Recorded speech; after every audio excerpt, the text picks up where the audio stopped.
Hey, great people, YouTube. Hey, how y'all doing? This preacher.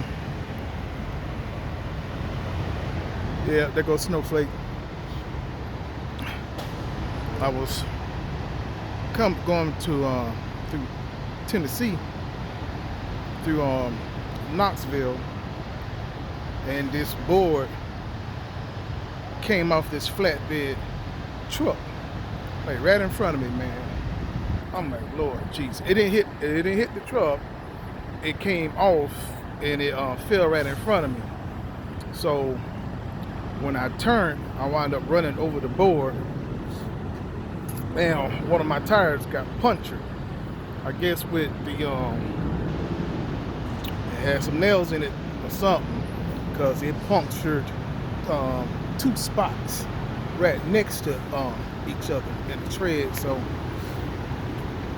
I drove about like an hour and a half coming to this in Loves here. I didn't think nothing of it because I just ran it over, you know. And when I got to the Loves, and I'm filling up, every time I fill up, I always go all the way around my truck and trailer, you know, checking my tires, make sure it's up for air, because I got caught at the DOT office at the weigh station and wound up getting put out of service for a flat tire. Yep, for a flat tire. And when I checked it before I started, I was 35 miles away at the rest area. I checked all my tires, and when I checked my tires, I used the tire gauge, you know, the air gauge, and I'm just pushing them all, make sure that they up the temperature. I always did it, right? But this particular time, it was on my trailer inside tire. When I went and I used the tire gauge, I don't think nothing of it because I got the quick check, you know, screw on for your valves. So I ain't think nothing of it, you know, so they think nothing of it at all. I'm just checking, okay, it's right up the temperature. 35 miles up the road, going through the weigh station, they put me in. I'm like, oh Lord, here we go, we finna get a check done. They said, yeah, you got a flat tire. I said, I got a flat tire? What you mean I got a flat tire? I just checked all my tires, not even like 30 minutes ago. I checked all my tires. Sure enough, we went around there, they knew exactly which tire it was. And the dude was like, yeah, I'm gonna have to put you out of service till you get this tire fixed. I'm like, I'm not understanding what's wrong with it. I said, well, can I check it myself before I have to call somebody? I said, well, yeah, you can check it. So then I got my own air hose that I hook up to the red airline, and I fill it up. I go all the way around the tire with my soap water. Ain't no bubbles.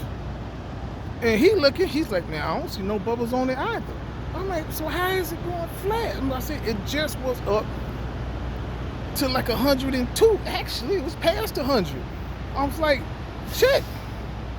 So then he checked my logs, and you know, I did the whole break. The logs passed, everything like that. And he said, well, yeah, I see you had like a good 23-minute pre-trip, at least on here it does. I said, yeah, think about it. Why would I sit down in my seat for 23 minutes? If I wasn't gonna check my truck, I ain't finna sit here for 23 minutes. I said, I check everything, especially going through these construction zones. So I said, man, let me spray again. He said, well, try the valve. Now I sprayed the tire valve, the air nozzle on it, and then the air nozzle was bubbling. I'm like, what is this? So then I unscrewed the quick connect valve on it. When I unscrewed the quick connect valve on it, I look at the part that that presses in. That part was broken. It was pressed in. So when I went to check it with the gauge and when it pressed in, it stayed halfway open and closed, and that's what caused the air to come out. As soon as I untwisted, took that off, the nozzle was fine. He checked it. All right, yeah, you good to go. But he still gave me that out of service ticket though. He said, oh yeah, it's just a warning. No, it wound up being a violation, a real violation. Yep, he was saying it's just a warning, it ain't gonna affect my scope. Yeah, it affect the scope.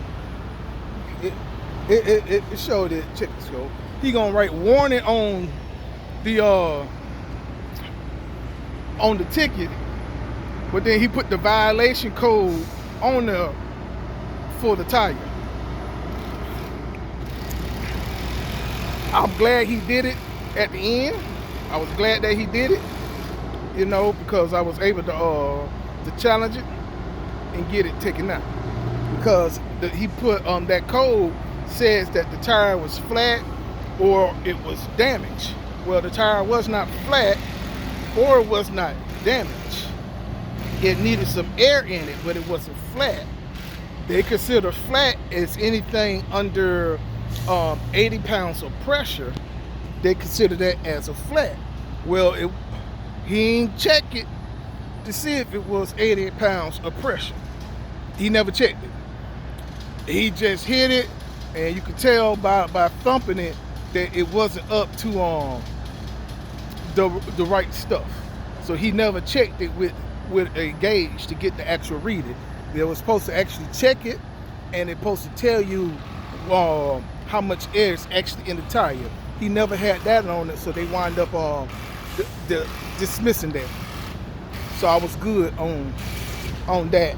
So they wind up just letting it go because he didn't do his part on it and filled it out correctly like he was supposed to have filled it out. So I got that. So, but after that, that's when every time I stop and everything, I always check it with the tire gauge. I always make sure that part is popped right back out and it's not leaking. So anywho, so I'm filling up at the Love's. That's where I'm at now.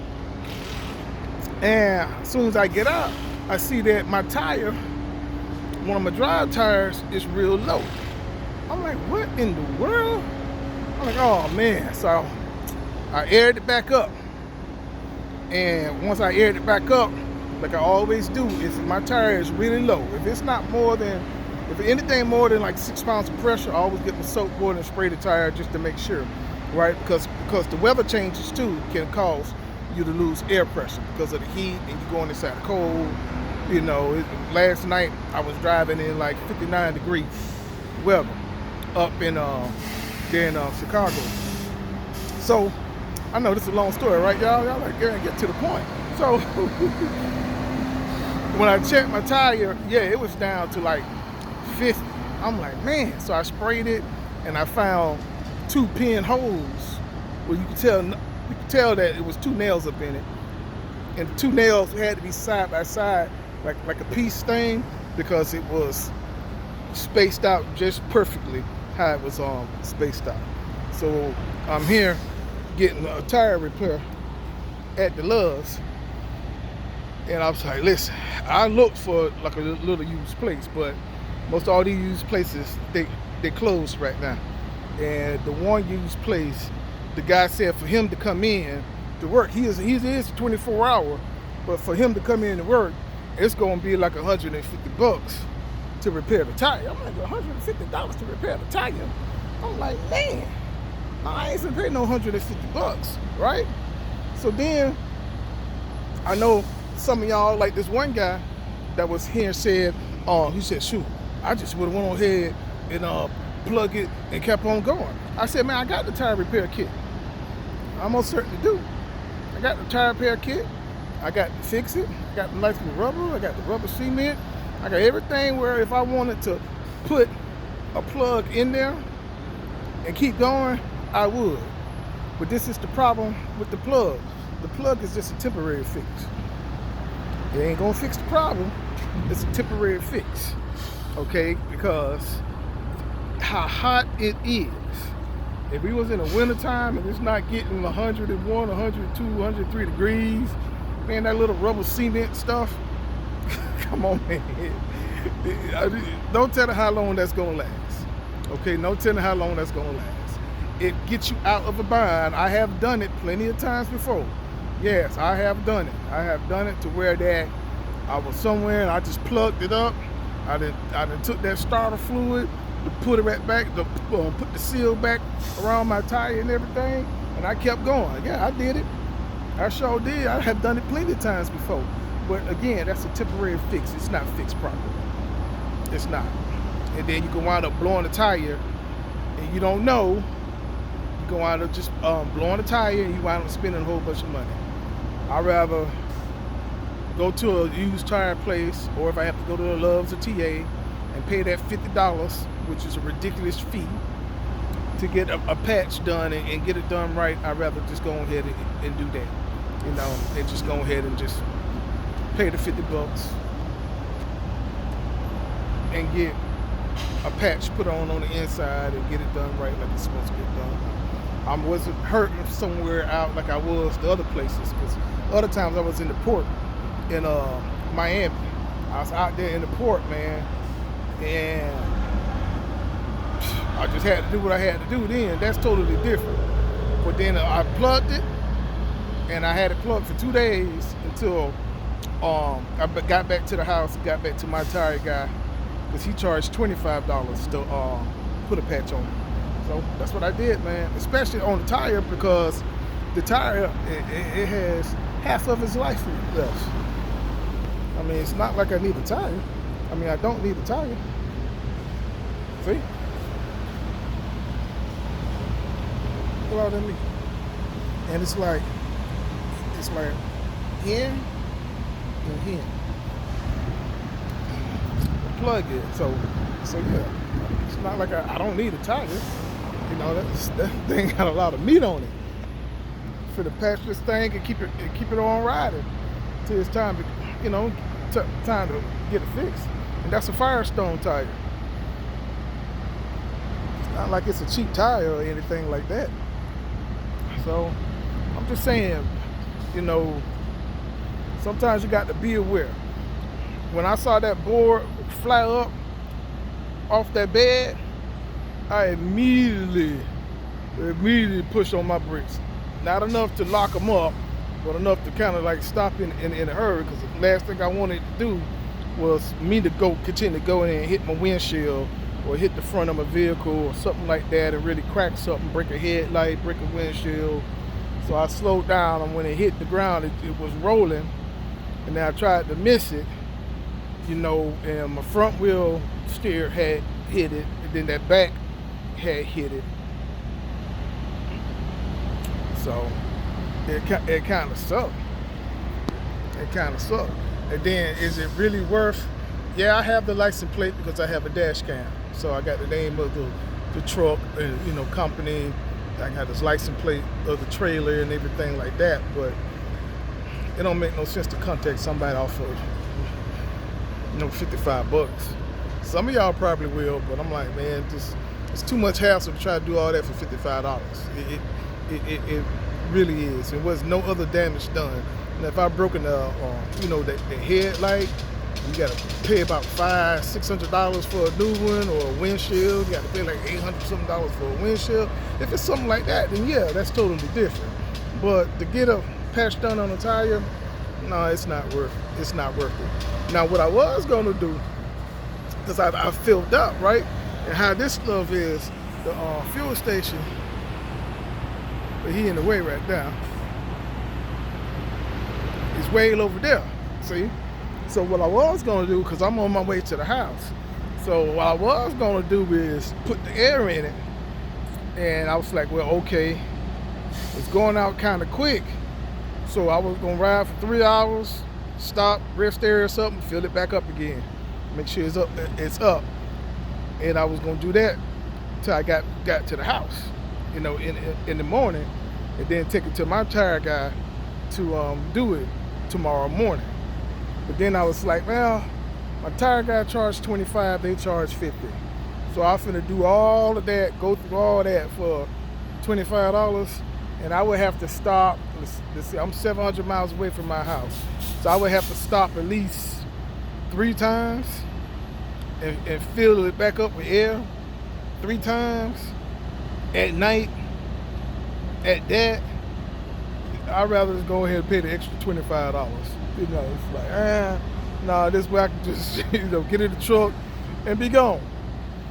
Because it's going on kind of quick. Like I said, I hit that board, and it took me like an hour and a half to get here from the time that I hit the board But it was a lot of traffic going to Tennessee on 75.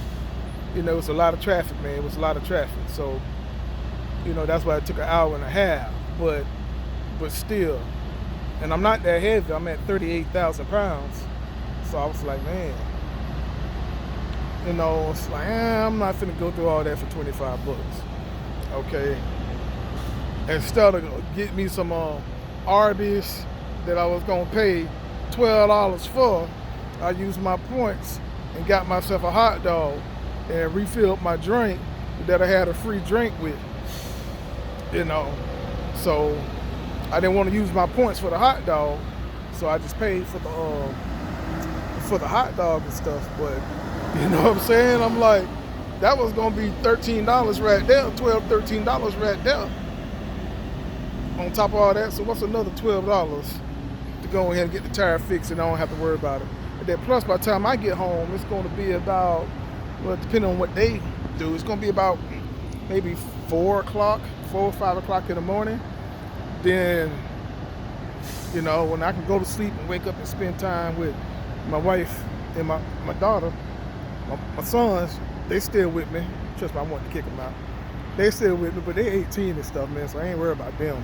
Have them do the yard, and I spend time with my daughter and stuff, so I can just spend time with the daughter instead of have to get my truck, and then my tire mechanic can't see the trailer in his place, so I have to unhook for the trailer, then I have to take my truck there, then he have to do it, and I got to hook my truck all back up again, so I ain't finna go through all that, man, for no $25. You see what I'm saying? So yeah, all right, man, just preaching, just checking in with y'all, seeing what's going on. I got to get on this weight loss thing, man. I didn't look at my belly. Yeah, man, I done gained 45 pounds. That means I got to lose 45 pounds. I can't do nothing right now. I can't. And see, that's the other thing. With the plug, I got to put some pressure in it with my right hand, but because of my neck, I don't have that strength in my shoulder and in my arm. Since I hurt my neck, you know, I just got my other shots in my neck 2.5 weeks ago, you know, so I'm still dealing with that, so I ain't finna be messing with no tire and stuff like that, trying to press that thing up. And other people say, well, get a drill. I don't have my drill with me. My drill is in Karen, my other white truck, so I'm not finna deal with that. So, you know, trying to do as less as possible. I'm already working less because of it and things like that, so about time to get me a driver, man. About time to get me a driver. About time to get me a driver, man, for this truck right here. And just come off the road completely. All right, man. This video long. Talk to y'all later.